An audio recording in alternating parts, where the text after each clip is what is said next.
नमस्कार दोस्तों, मैं तुम्हें सीढ़ी पश्चिम से एस्ट्रोलॉजर फ्रेंड कल है 14 मई 2021, 14 मई का दिन।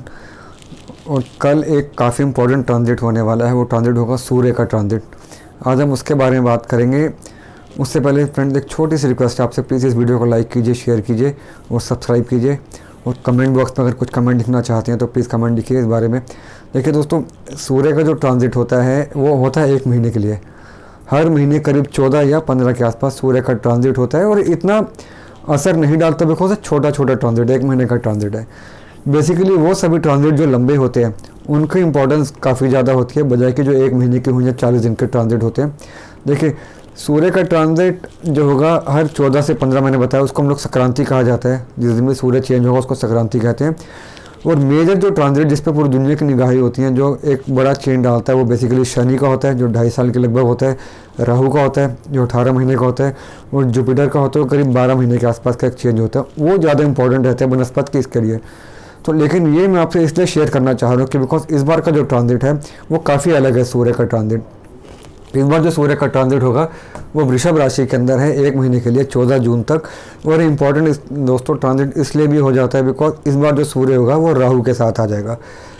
राहु के साथ आने से सूर्य जब भी राहु के साथ होगा तो उसे हम लोग सूर्य ग्रहण कहते हैं। और ये जो सूर्य ग्रहण जो बनेगा ये कहीं ना कहीं थोड़ी सी नेगेटिविटी को बढ़ाएगा। और दोस्तों मैं आपको एक बात और बताता हूँ, ये जो सूर्य ग्रहण होगा शुक्र की राशि के अंदर, शुक्र भी साथ में इन्वॉल्व है, बुध भी साथ में इन्वॉल्व है। तो लगभग आप देखेंगे सूर्य, राहु, शुक्र और बुध, ये 4 प्लैनेट एक राशि में आने से कहीं ना कहीं इसकी जो नेगेटिविटी है वो इस बार तकरीबन ज़्यादा बढ़ जाएगी। और ये इस चीज़ को जो असर पड़ेगा पूरी दुनिया में, इसका असर पड़ेगा, हम सबके लाइफ में इसका असर पड़ेगा। उसके बारे में छोटी छोटी आपसे बात करूंगा डिटेल में। अगर आपने जाना तो मुझसे आप कॉन्टैक्ट कीजिएगा, लेकिन अभी मैं आपको जनरल बातें बताता हूँ।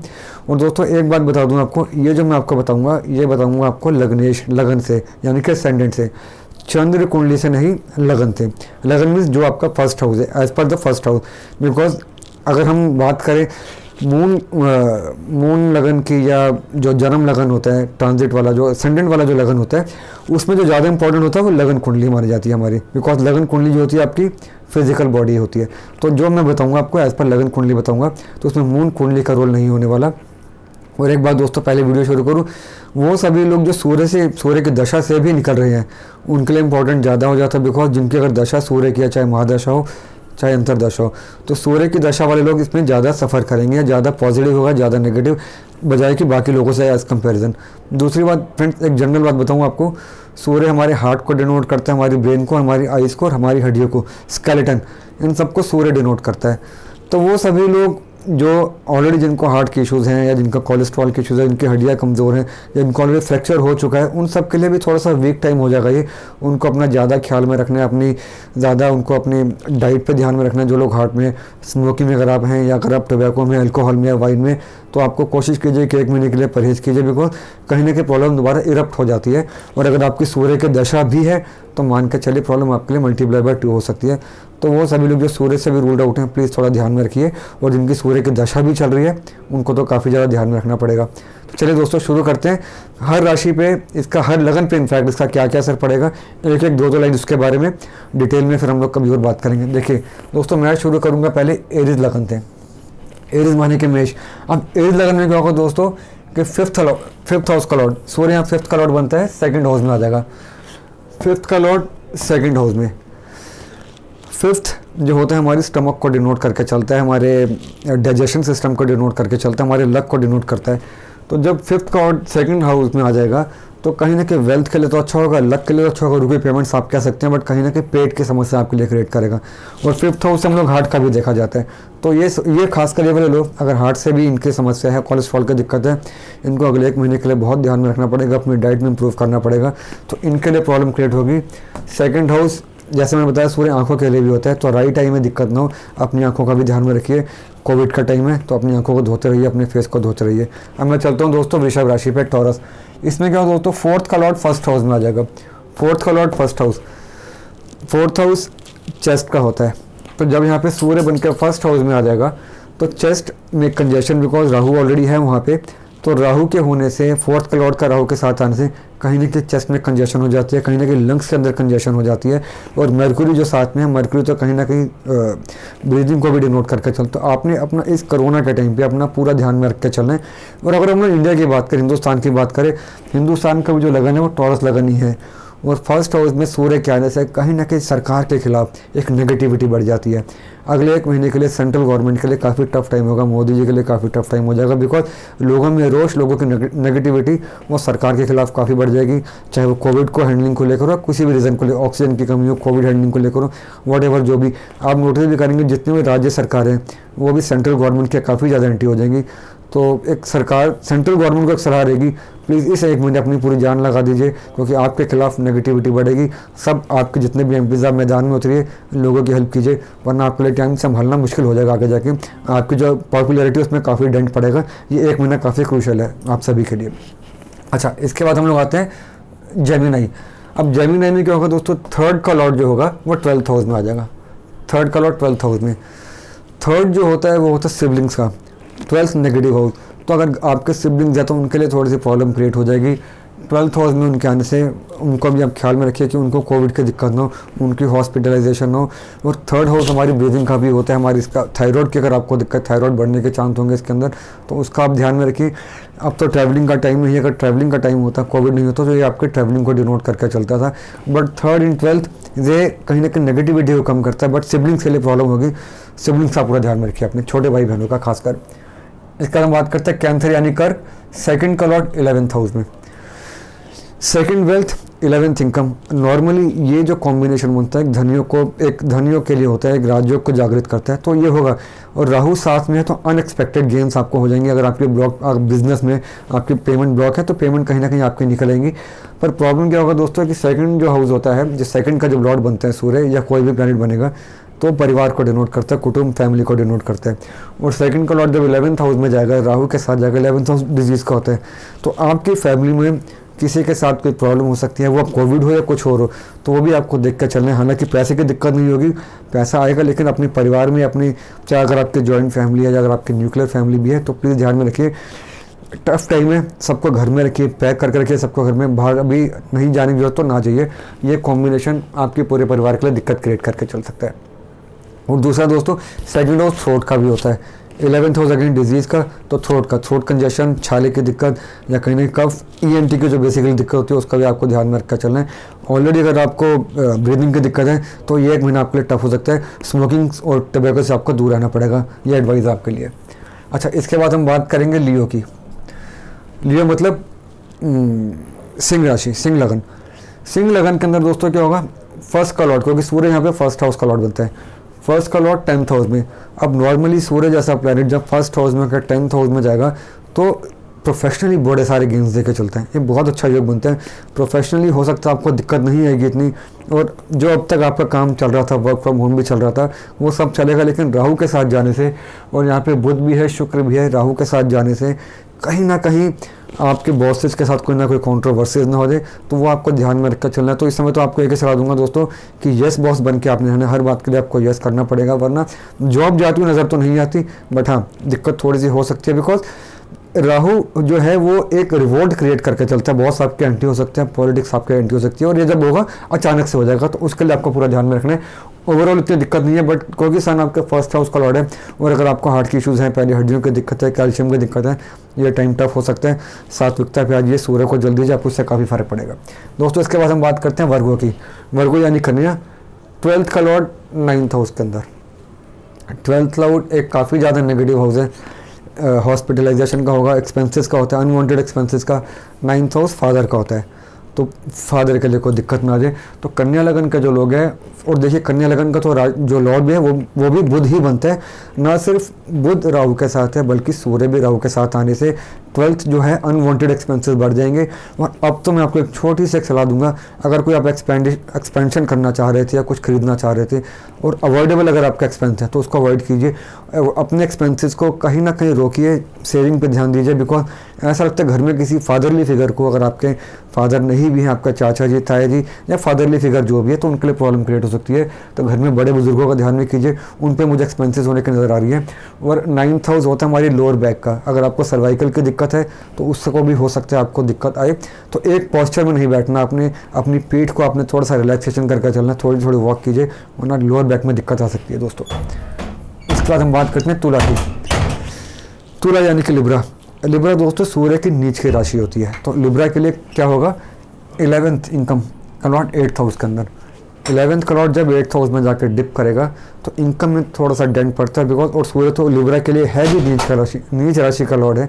तो कहीं ना कहीं अपनी इनकम का ध्यान में रखिए, इनकम कहीं वेस्ट होती हुई नजर आ रही है। आपके इन लॉज के साथ कोई दिक्कत ना, बिकॉज 8th हाउस में जाकर इन लॉज के लिए क्रिएट होती है। आपके वाइफ के जो भी पेरेंट्स होंगे, आपके इन लॉज होंगे, उनके साथ कोई दिक्कत ना हो। ओवरऑल तुला का इतना टाइम ख़राब नहीं है, क्योंकि ये कॉम्बिनेशन जो चलेगा इतना उनके लिए इतना बुरा नहीं होने वाला, बिकॉज उनके वृषभ राशि के अंदर है, अपनी ही राशि के अंदर है तुला की। तो उनको थोड़ा सा ध्यान ज़्यादा रखना है। इनकम वाइज नो इश्यूज़, हाँ हेल्थ वाइज हम कह सकते हैं थोड़ा सा, because 8th house lower body का भी होता है। अगर आपको पाइल्स की दिक्कत है, फिशर की दिक्कत है, तो हो सकता है आपको आगे जाके सर्जरी करवानी पड़े, वहाँ पे आपको पेन हो दोबारा से। ड्राई पाइल्स जो होती हैं, ब्लड वाली ड्राई पाइल, वो आपको परेशान कर सकते हैं, थोड़ा सा अपना ध्यान में रखिए दोस्तों। स्कॉर्पियो 10th का लॉर्ड, जो कि प्रोफेशनल लॉर्ड बनता है सूर्य यहाँ पे, 10th का लॉर्ड इन 7th हाउस। अच्छा कॉम्बिनेशन है, केंद्र इन केंद्र, केंद्र का लॉर्ड इन केंद्र, नॉर्मली अच्छा कॉम्बिनेशन बन जाता है। बट अब क्योंकि 7th हाउस वाइफ का होता है, तो वाइफ के साथ थोड़ी सी प्रॉब्लम क्रिएट होती है। वाइफ को हार्मोनल इश्यूज़ या जो रिप्रोडक्टिव ऑर्गन्स होते हैं वहाँ पे इश्यूज़, या लोअर बॉडी वाइफ की वहाँ पे कुछ इन्फेक्शन होने के पूरे चांस होते हैं। और दूसरा दोस्तों 7th हाउस जो होता है उस मैरिज का भी होता है।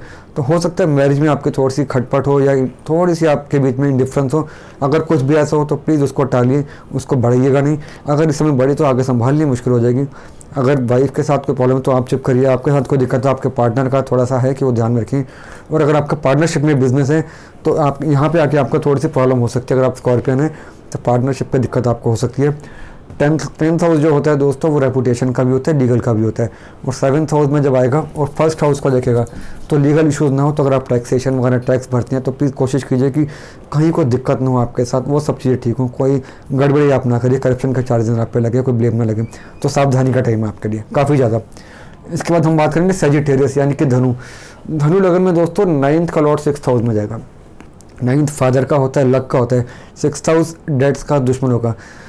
तो अचानक से कोई आपके जो दुश्मन क्रिएट हो जाएंगे, जो आपके अब तक आपकी टांग खींचना चाह रहे थे, नहीं खींच पा रहे थे, आपको लॉसेस देना चाह रहे थे, आपके साथ कंपटीशन में थे लेकिन आपको बीट करना चाह रहे थे, नहीं बीट कर पा रहे थे, वो अब उनका टाइम आ गया, उनका वक्त अब आया। अब आपका वक्त डाउन ना जाए तो सावधान हो जाइए। जो भी आपको लगता है कि आपके ये दुश्मन है या आपकी एंटी है तो उनको फ़िल्टर आउट कीजिए, उनसे दूरी बना के चलिए। अपने आप को लो प्रोफाइल कीजिए, अपनी जो प्राइवेसी अपनी सीक्रेसी है बिजनेस की वो ध्यान कीजिए, किसी के साथ शेयर न कीजिए। 9th हाउस बताया मैंने फादर का भी होता है, तो फादर को लेकर भी थोड़ा ध्यान में रखिए, उनकी तबीयत का उनके साथ बातचीत कीजिए, उनको घर में रखिए, उनको कहीं बाहर ना जाएं। और इस समय 9th हाउस होता है मनी का, 6th हाउस डेट्स का। कर्जा आपने नहीं लेना इस समय, ना कर्जा आपने लेना है ना कर्जा आपने देना है। लेंगे तो दे नहीं पाएंगे और देंगे तो वापस आने के चांसेस जीरो हो जाएंगे, तो सावधानी वहाँ पे भी। नंबर 10 कैप्रिकॉन, शनि की राशि। 8th का लॉर्ड इन 5th house, 8th negative house, 5th house kids का। बच्चों का ध्यान में रखना है। ये टाइम वो वाला टाइम है जब अपने बच्चों को अपने घर में रखना है, बच्चों को बाहर निकलने से मना करना है, बिकॉज ये टाइम कहीं ना कहीं बच्चों को कोविड होने का चांस है, बच्चों के लिए कोई दिक्कत ना आ जाए। और शनि अगर कोई बीमारी देता है पेट के अंदर तो लंबी बीमारी देकर चलता है, बच्चों के पेट में दर्द, इंडाइजेशन। अगर आपके घर में बच्चा इस समय कोई बीमार होता है आपका, तो मान के चलिए आपके अपने पेट के अंदर भी कोई दिक्कत आती है, तो मान के चलिए एक टाइम है ऐसा। लेकिन बच्चों का आपने खूब ध्यान में रखना है कि बच्चों को लेके कोई कॉम्प्रोमाइज़ नहीं। और वैसे भी ये जब 5th हाउस जो होता है हमारी पॉजिटिव थॉट्स का भी होता है, शनि नेगेटिव प्लैनेट था, तो हो सकता है आप इस समय डिप्रेस फील करें, थोड़ा सा लो फील करें, वीकनेस आपकी बॉडी में रहे, तो मान के चलिए टाइम की पावर है। ओवरऑल जो सिनेरियो वो भी इस समय नेगेटिव ही चल रहा है, तो ज़्यादा परेशानी होना, अपने 1 महीने मेडिटेशन में और खुश रह के बिता रहे हैं। थोड़ा सा नेचर के साथ दोस्ती कीजिए, बालकनी में अपने टेरेस में वॉक कीजिए 2 4 5 मिनट 10 मिनट, चंद्रमा को देखिए रात को, उससे आपको काफ़ी शांति मिलेगी। नंबर 11 एक्वेरियस, कुंभ। कुंभ राशि में 7th का लॉर्ड इन 4th हाउस। अच्छा कॉम्बिनेशन है, 7th wife 4th happiness. Wife की तरफ से आपको थोड़ी खुशी मिल सकती है, वाइफ का सपोर्ट आपको मिलेगी। बट 7th का लॉर्ड जब 4th हाउस में जाएगा, राहु के साथ जाके बैठेगा, तो फिर से थोड़ी सी कहीं ना कहीं खटपट, और उस खटपट की वजह से 4th हाउस इमोशंस का होता है, आप इमोशनली डाउन फील करेंगे। तो इस समय वाइफ की रिस्पेक्ट कीजिए, वाइफ की बात मानिए, या अगर वाइफ है तो हस्बैंड की बात मानिए, अपने पार्टनर की इज्जत कीजिए। हालांकि काम में कोई दिक्कत नहीं है क्योंकि शनि भी अपनी ही राशि के अंदर है, शनि क्लीन है इस समय, कुछ शनि में नेगेटिविटी नहीं है। 23 को शनि रेट्रोग्रेड होगा, हाँ वो दिक्कत अलग होगी, लेकिन फिलहाल के लिए कुछ ऐसी प्रॉब्लम नहीं है। वाइफ के साथ बना के चलिए, पार्टनर के साथ बना के चलिए, शनि चालीसा का पाठ कीजिए, तो उससे आपको बहुत ज़्यादा फर्क पड़ेगा। और थोड़ी सी चैरिटी में मेडिटेशन में आइए। लास्ट पाइसेस यानी कि मीन 6 का लॉर्ड 3rd हाउस के अंदर, 6th इन 3rd। नेगेटिव का लॉर्ड जब नेगेटिव हाउस में जाता है तो नेगेटिविटी को कम करके चलता है, तो पाइसेस के लिए इतनी दिक्कत नहीं होने वाली, क्योंकि 3rd हाउस में जब कॉम्बिनेशन बनेगा, मैंने पहले बताया कि 3rd हाउस सिबलिंग्स का भी होता है, तो सिबलिंग्स आपने ध्यान में रखना है। छोटी सी यात्रा आपको करनी पड़ सकती है, बिकॉज 6th हाउस और 3rd हाउस दोनों ट्रैवलिंग को लेकर चलते हैं, तो हो सकता है। और 3rd हाउस हमारे कानों का और हमारे थायराइड का होता है, 6th हाउस डिजीज़ का। 6 का लॉर्ड जब भी 3rd में जाएगा तो 3rd हाउस से रिलेटेड जो भी चीज़ होंगी, कान, आपके थायराइड की दिक्कत है आपको परेशान कर सकती है, आपकी जो बाजू है जॉइंट्स ये वाले, ये आपको परेशान कर सकते हैं। हेल्थ का थोड़ा ध्यान में रखिए, ओवरऑल कोई दिक्कत नहीं होगी। और हालांकि पाइसेस का जो लॉर्ड है इस समय जुपिटर जो है वो ठीक ठाक प्लेस है, शनि की राशि में, रेट्रोग्रेड नहीं है, तो इतनी ज़्यादा प्रॉब्लम नहीं आने वाली। तो कुल मिला के ये जो 1 महीने का टाइम है, हर एक लगन के लिए कुछ ज़्यादा अच्छी खबर तो लेके आने वाला नहीं है। और राहु के इन्वॉल्वमेंट होने की वजह से चीज़ें अचानक से घटी होती है, बिकॉज राहु की एक आदत है अचानक से चीज़ें करने का।